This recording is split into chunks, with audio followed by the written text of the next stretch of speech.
Sementtien pääraaka-aine, kalkkikivi, louhitaan Suomen peruskalliosta. Fincementin sementtien kotimaisuusaste on lähes 90%, joten suomalaiset sementit tuovat leivän moneen muuhunkin suomalaiseen pöytään. Plus-sementti on ympäristölle hyvä vaihtoehto. Sen hiilidioksidipäästöt ovat merkittävästi muita sementtejä pienemmät, ja se tulee läheltä. Pienempi jälki on plussaa. Betonin valmistus säkkisementistä ei ole vaikeaa. Sekoitetaan sementti, kiviaines ja vesi. Mutta kestävän betonin teko vaatii tietoa, tarkkuutta ja kunnolliset osa-aineet. Maalaisjärkeä kannattaa käyttää. Tärkein ensin. Sementti ärsyttää hengityselimiä ja ihoa sekä voi aiheuttaa vakavan silmävamman. Lisäksi kostea sementti sekä betoni ovat voimakkaasti emäksisiä. Vältä siis ihokosketusta sementin ja betonimassan kanssa koko työn ajan. Plus-sementtiä saa rautakaupoista pakattuna 25 kilon säkkeihin. Tarvittaessa voit kysyä rautakaupasta myös muista Fincementin sementeistä.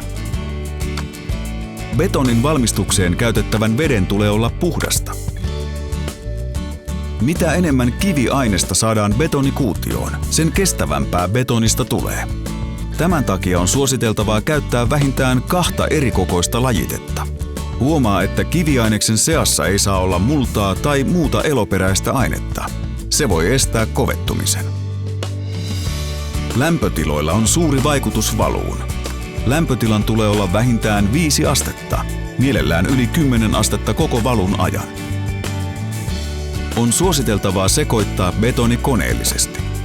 Sekoittajassa tulee olla sopivasti osa-aineksia.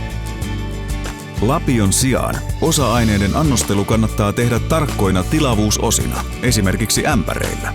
Kiinnitä erityistä huomiota veden määrään.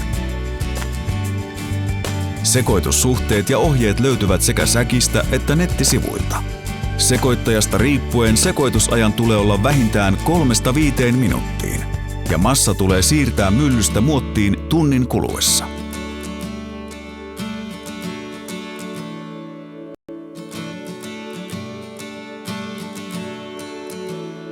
Ennen valuja muottipinnat tulee kastella tai peittää muovilla, jotta ne olisivat tiiviit eivätkä imisi vettä betonista.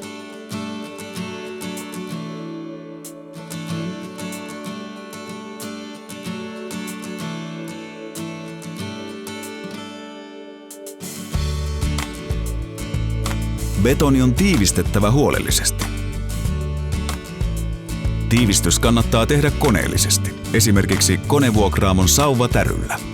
Vaatimattoman kohteen voi tiivistää esimerkiksi lapiolla tai laudalla sullomalla.